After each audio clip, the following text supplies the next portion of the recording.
Have you ever wondered what the three numbers on your fertilizer bag mean? That's what we're covering in this week's video. Warning, there is some math involved here, but we'll keep it simple. A bag of fertilizer will always have three numbers on the front, separated with dashes. These numbers represent NPK, or nitrogen, phosphorus, potassium. Specifically, the number represents what percentage of each element is contained in the bag of fertilizer.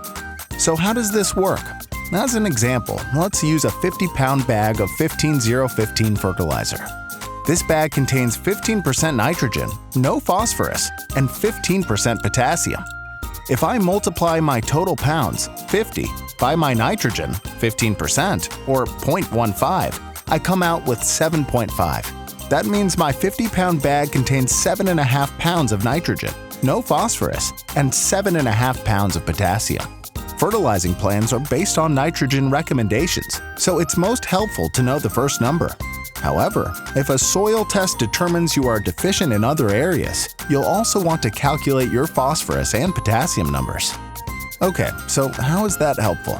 Well, fertilizer bags for lawns are based on pounds per 1,000 square feet. So, after I determine how many pounds of each element are in my bag, I can multiply that number by 1,000.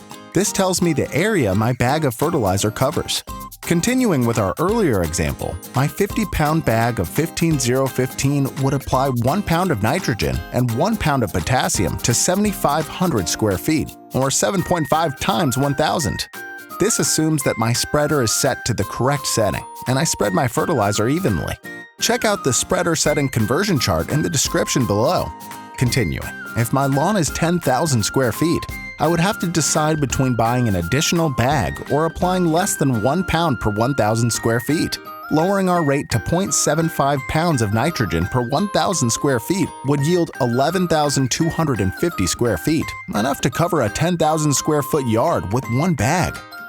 Remember, centipede grass prefers between 1 to 2 pounds of nitrogen per 1,000 square feet per year.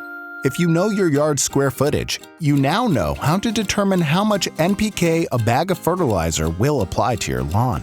If you need help determining the best fertilizer for your lawn, subscribe and tune in to next week's video. For more fertilizing tips, check out this video. Thanks again for watching, and we'll catch you in the next video.